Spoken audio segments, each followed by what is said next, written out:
Hey, Eli here. Today I want to chat with you about flash options for the X-T5. I'm trying to create a small travel camera. Well, put one together. Didn't create this thing. It's pretty cool. It's the 50 to 18 or 18 to 50 from Sigma. I've got the small rig grip on here, which I prefer a little more because it does have a little attachment point down here so I can run a camera strap over here. But today we're talking about flashes. I tested 3. I want to tell you which ones I like, which ones I don't.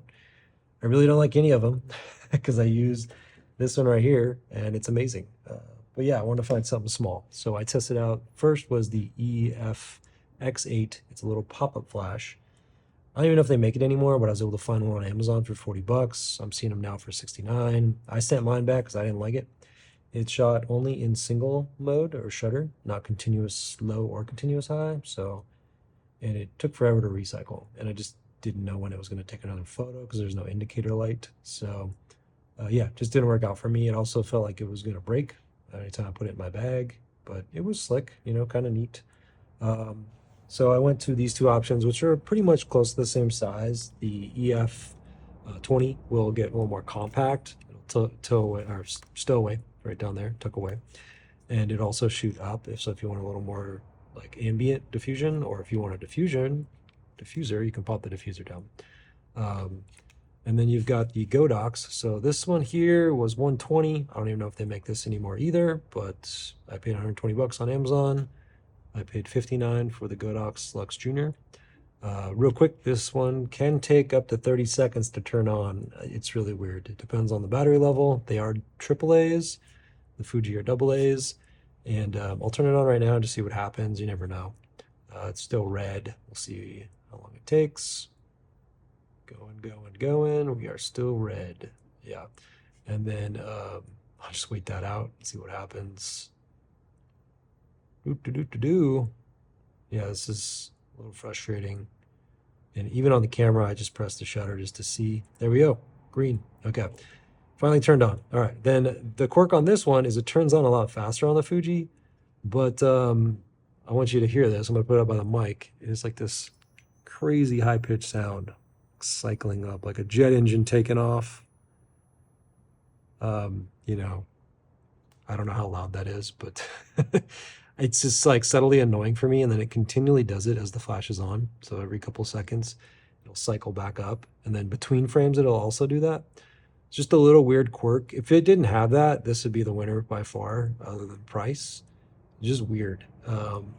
This flash here with the GODOX, you can shoot continuous low and continuous high. It'll keep up on continuous high until the buffer runs out. This will only shoot continuous low. If you put in continuous high, it maybe go like a frame faster, but not like this one will. Not that this is a sports camera or anything, but just something to note. It also does only go down to 1/64th of a second. I'm only telling you these things because I didn't know them when I bought these, and I was curious how they work, if they work with this camera.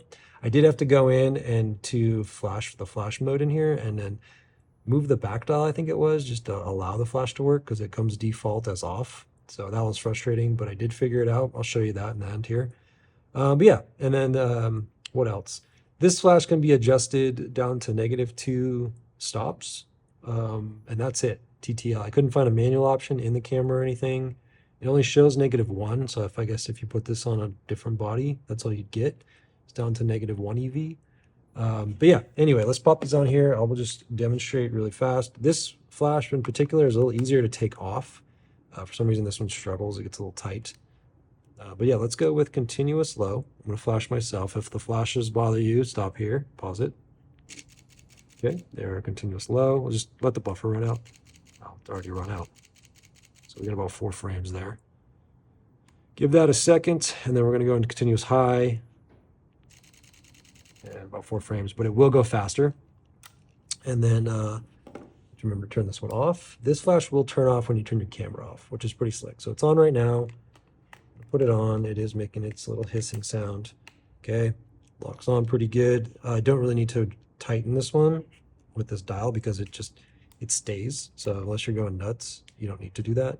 This flash would pop off if I lead it back. All right, we're gonna go to continuous low. See how this buffer is. These are AA's. These are AAA's. Okay, this one just keeps up pretty good. And I would never take more photos than this with an X-T5. Now I'm going to go into continuous high, and we'll see what continuous high does with this flash. Pretty much the same thing. Don't know why that is, but that's what it is. All right, so looking at the top down, I am shooting this video with two iPhone 15 Pros, the Max and the Pro, in log, so we'll see how this turns out. Hopefully the res is good enough. My screen's a little dirty. So, all right, so let's look down in here into menu. If you go into the flash and it says flash function settings, TTL is what I have on. If you move the back dial, it will turn it off. It comes default off. No flash will work. I tested out my flash points, my GODOXs, and nothing was working. Then I found out you just move that dial and you're good to go. And there's no mode or manual option in here. If I take the flash off, it gives me manual option.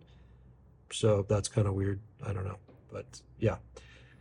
Not when it's on. And then when I turn the camera off, you'll see the flash usually turns off. There we go. Flash turns off, which is kind of slick. Going to save your battery. I'm pretty notorious for leaving my flashes on. This flash will turn off automatically. That's the Flashpoints R2, but the GODOX TT350 will not. And so this is always dead. Two AA's, just keep AA's around.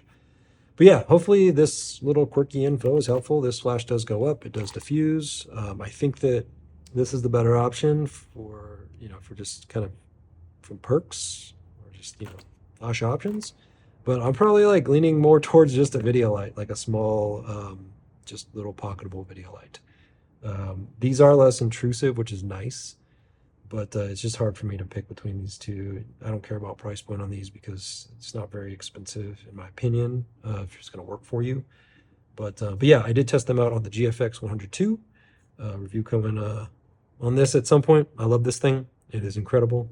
It's very expensive, but it does cast a shadow, so that's a problem. This one, can't get around it. This one you could pop up and, avoid the shadow, but depending on your room and your situation. But I'm going to stick with this flash here for any type of work.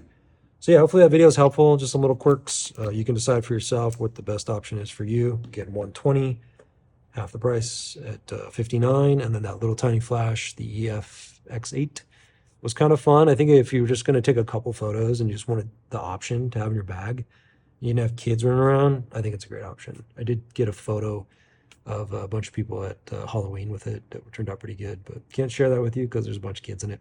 So just gonna have to know that these both do a decent job at, flash up to 20 feet. Probably that's about it, maybe a little further, but yeah, hopefully that helps you. And yeah, if so, let me know in the comments if you have one of these and if you prefer one or the other, or if there's another option out there that fits kind of this size range. I didn't really see anything when I looked online, but that's what I found. So thanks for watching and have a good day.